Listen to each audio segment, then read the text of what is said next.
You've been busy, Don. They can't hear you. Still can't hear you. That might be good.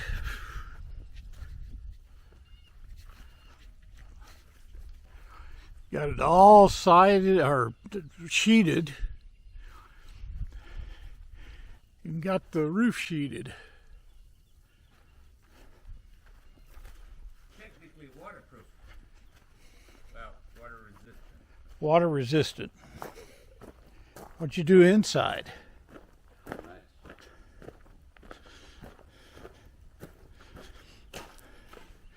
See, now aren't you glad you made all of this finished off? Yep.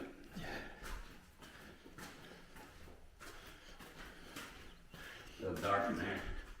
But a lot more room.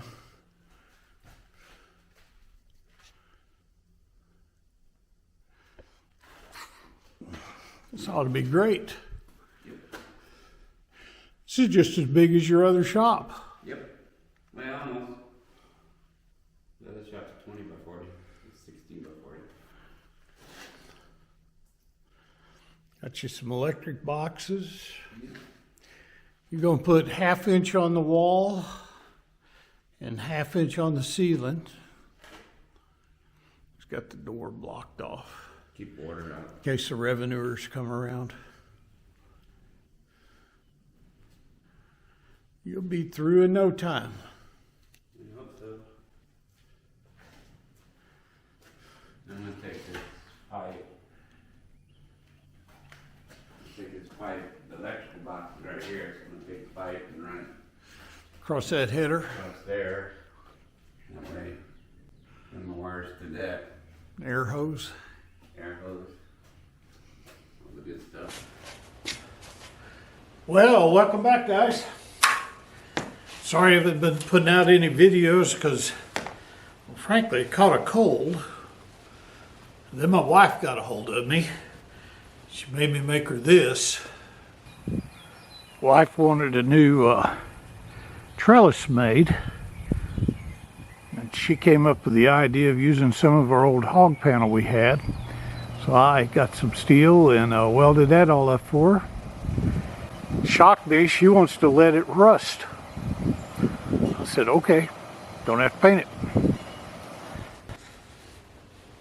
That took me a couple of days. Then I got to get ready for a new play called Lend Me a Tenor. And the theater that I'm mostly at has an audience on each side of the stage. So it's kind of hard to make some plays come to life, as you will. In this play, it's taking place at a hotel suite. And so we have to have a sitting room and then the bedroom. Well, kind of tough to do when you've got 33 feet wide and an audience on each side of you. So one important part of the play was a door separating the two rooms.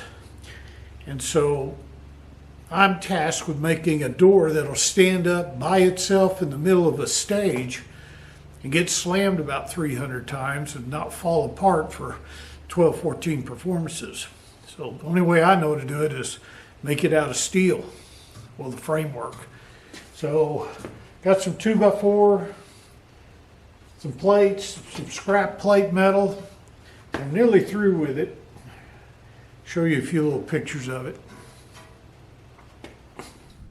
Smile. You're on Steve Watkins at Work. I got to take a picture of the door frame. That's what I was making this week when I wasn't doing videos for you guys. It's a door frame that's in a set that has no wall.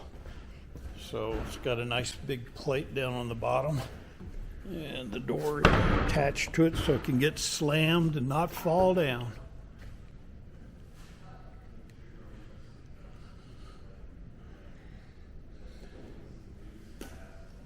But now I just got to weld on these gussets here and then get it up and out of here so I can go on to the rest of today's video.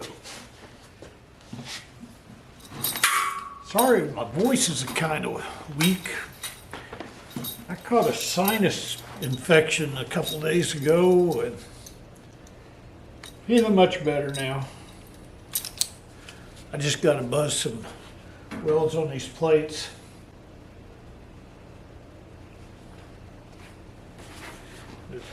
Go use my good op drill. I love this thing.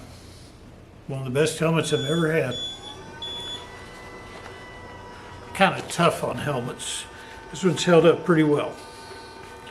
Got the filtration system.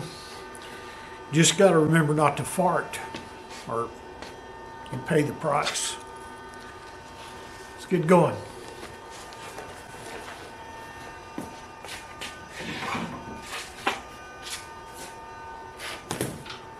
Using my Miller, what was it, 255?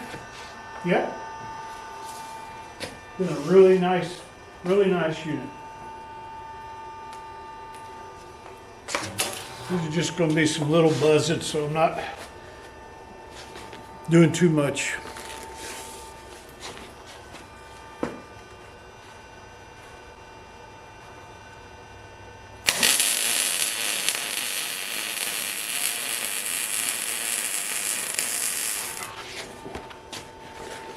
That last one looked pretty bad. I think it's because I was trying to go sideways instead of my normal. But it'll do what I need to do. Got this 2x4 going across to straighten up this 1/4-inch plate down here. This bolts to the floor. This is just to keep everything here until I tack it up. Screwdrivers work great as a little wedge.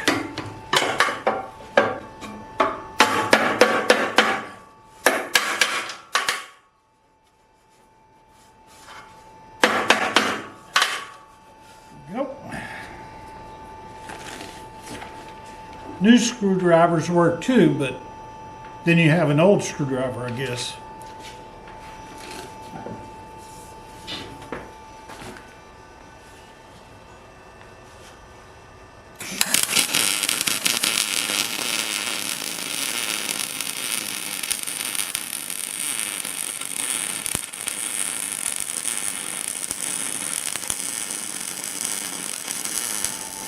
Of course, if you do screw it up, you can always blame it on Don.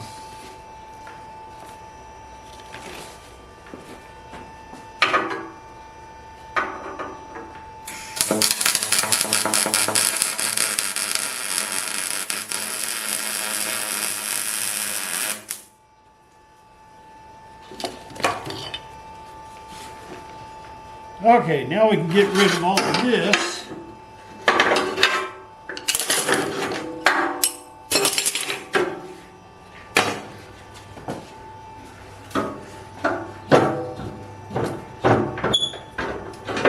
In my shop, I do everything from fabricating to used to even grind telescope mirrors in here, but once you make enough telescope mirrors, you don't need any more.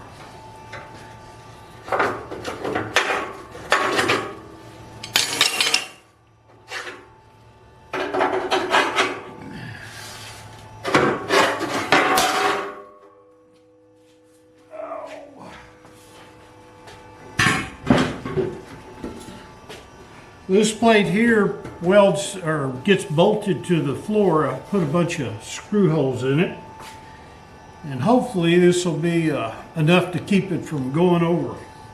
If not, I'm going to have to go about another 8 feet up into the ceiling, and put some bracing up there. But hopefully this will do it.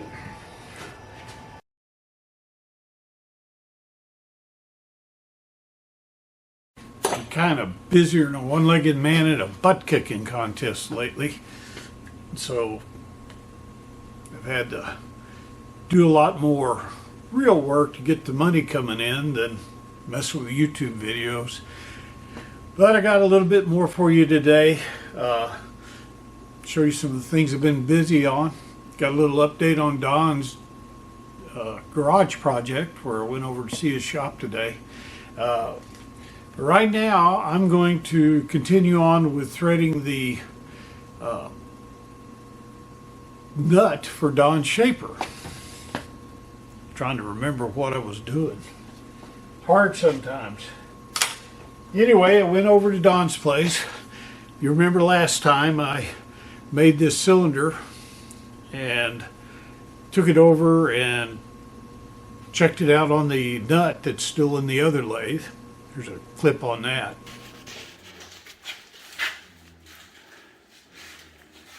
Okay, I ran back over here to see if it would fit.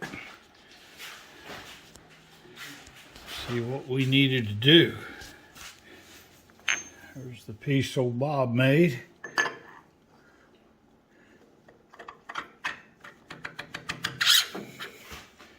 Ta-da!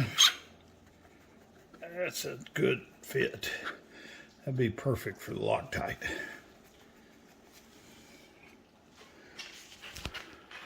What say you? Good donut. Good donut. All right, so now we make the brass piece. Fit real nice. So now I'm going to put this in Bob and bore it, and then make another cylinder out of the bronze and bore it. And that way when I go back over to Don's, I'll have everything ready to start threading, and this cylinder will fit into that nut that I bored out. Now, there's been a lot of confusion here, and I think we have here as a failure to communicate.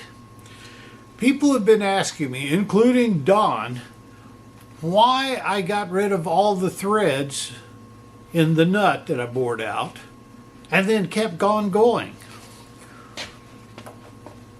I want to try to explain why I did that. A lot of people said, well, I should have just got rid of all the threads and then put a cylinder in there, fixed it in place, and then cut the new threads. Well, think about it. If I had done that, what would hold the new threads in place? Because I would go all the way back to the material that was the root of the thread. And if I took that root of the thread, I can't, this sucks. I'm sorry. Let me try to figure out a better way to tell you. See if I can do this a little bit more. Hell, it ain't professional. It's just trying to tell you. Say we have this piece of paper.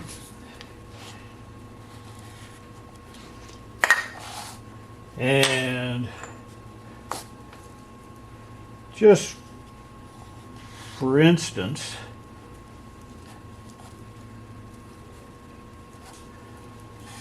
this is the inside threads.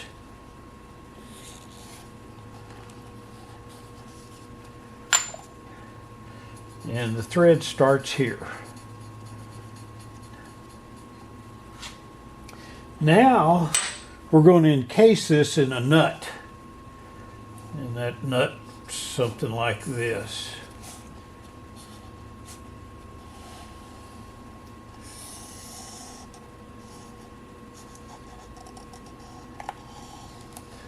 Okay, there's our nut. This is the clear bore, the minor diameter of that bore. Out here's the major diameter of that bore. Don asked me, as you can see here in this snapshot of the nut itself, Don asked me why I did not just stop at this line right here.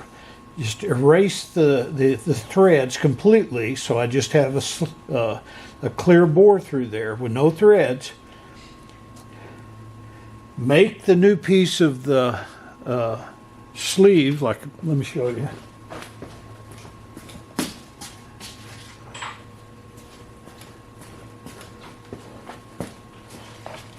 Take this piece of the cylinder, and it's not to scale, but you get the idea, and press it in to right there, which would have been the root of the threads. Use sleeve retainer to bond it actually to this wall, and then recut the threads. What I did was come way out here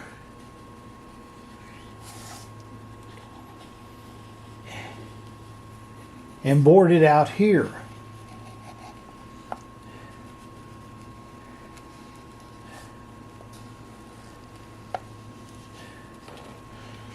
I got rid of the threads, and I got rid of all the root material of those threads, and I came way out here.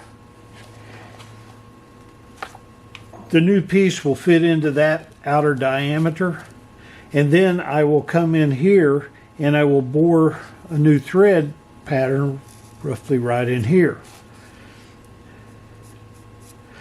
By doing that, this cylinder has a lot of area for the thread root to hold on to.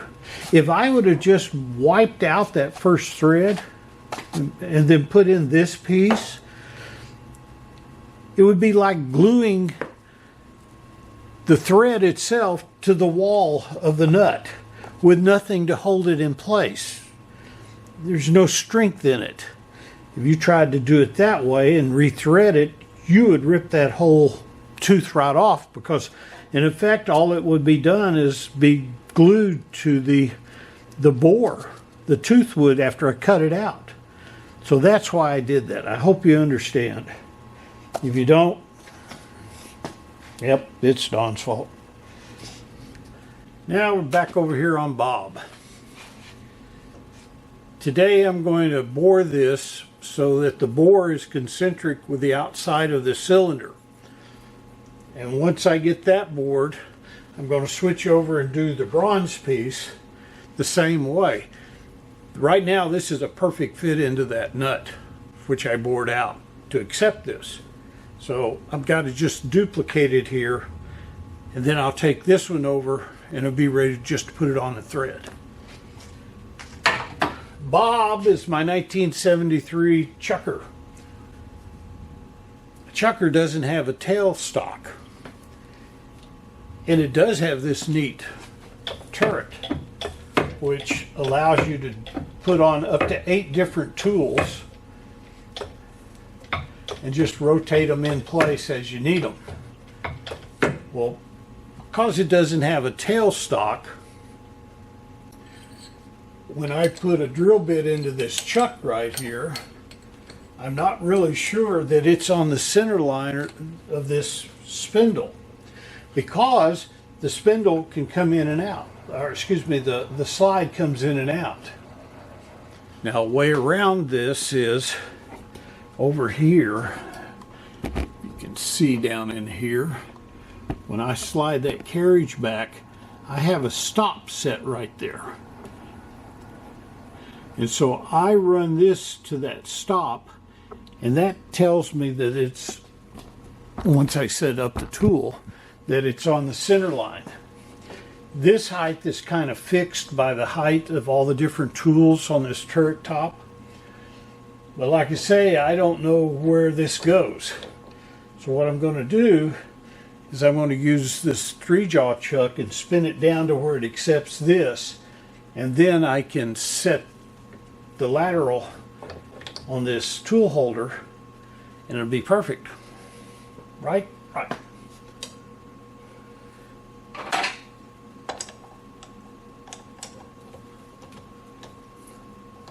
At least that's the way I've figured out how to make this happen.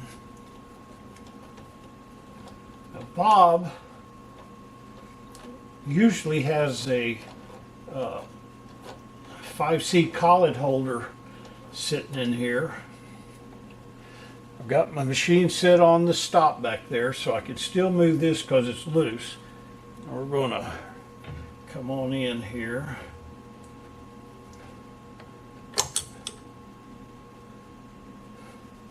I could use a solid piece of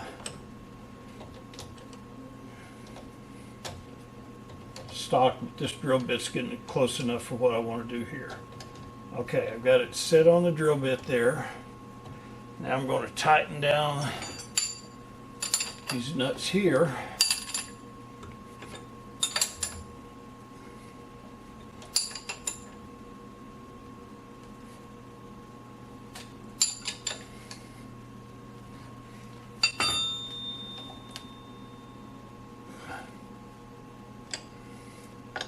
Now I'm going to open this up a little bit and move it back where it's going to come back and just make it where it's barely touching there. I'm going to come off and it goes right back on. There's no deflection, no nothing. So now I know the center line of this lathe here is aligned with this drill chuck. Ta-da!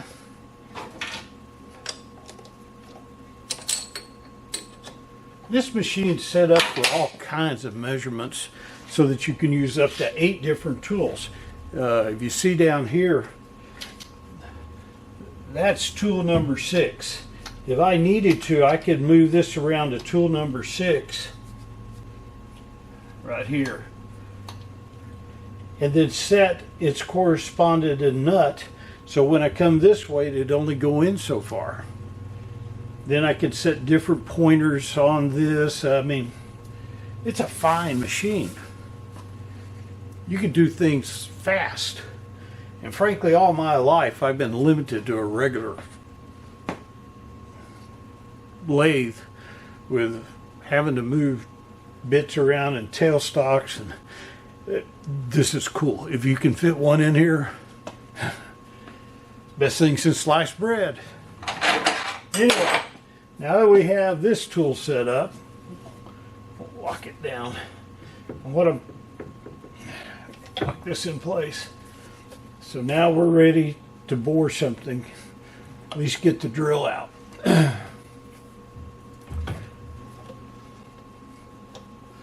People ask me why I call this lathe Bob.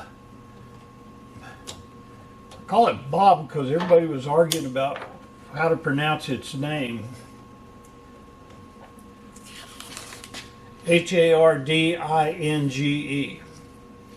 Now, one guy wrote and says, you ought to go to Pennsylvania, they can tell you how to pronounce that.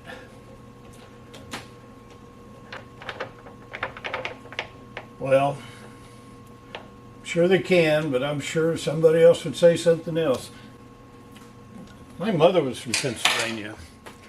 It was weird. My dad was from West Texas. And growing up, we had to have 2 kinds of cornbread. Yankee cornbread that was sweet, and then West Texas cornbread that didn't have any sugar in it.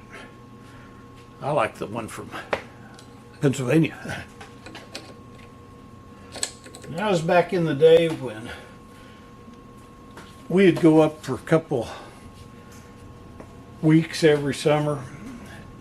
They didn't have Mexican food like we had in Texas. So we would take it up there and show them how to cook. Hell, my dad one time rented a U-Haul trailer and he spent 3 days going around all the farms looking for the biggest damn watermelon he could find. And he found 3 of them that were huge.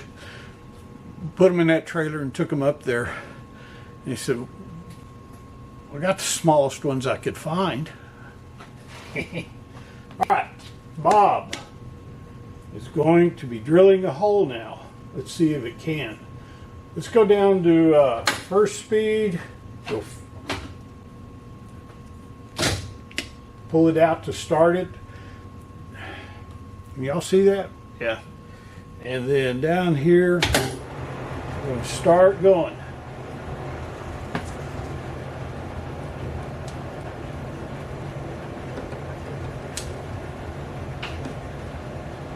Yeah, we're going to have to do something else first. It's sticking out so long, I need to put in a starter drill. And because this is so little, we need to speed it up. Well, that's really easy to do on Bob. When I first started there, I was doing about 350 RPMs. I can put it into second and it'll do it 1050, and then if I need to in third, I can go up to 3000. Let's go to second.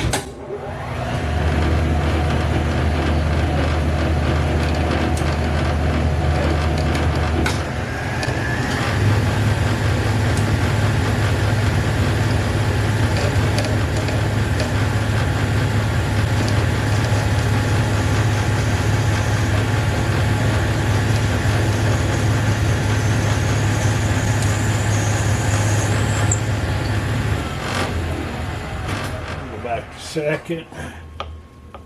I have old Bob raised up about 6 inches off the floor. I've got a duck board that I like to sit on. I just haven't got it down just yet because I was cleaning the floor. All right, we're going back to 1 to get it started.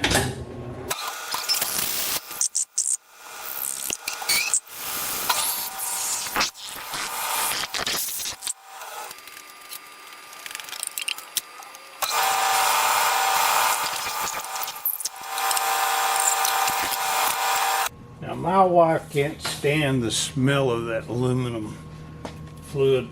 I love it. Let's see. Got to set it up for another option here. Now, the one thing that is kind of disadvantage about a chucker is you need a lot of extra tooling for it. Of course, over the years, I have lots of different tooling. There we are. This is the tooling drawer for the Bob. Different things to hold different tools, boring bar holders, extensions. What I want's not in there. There it is.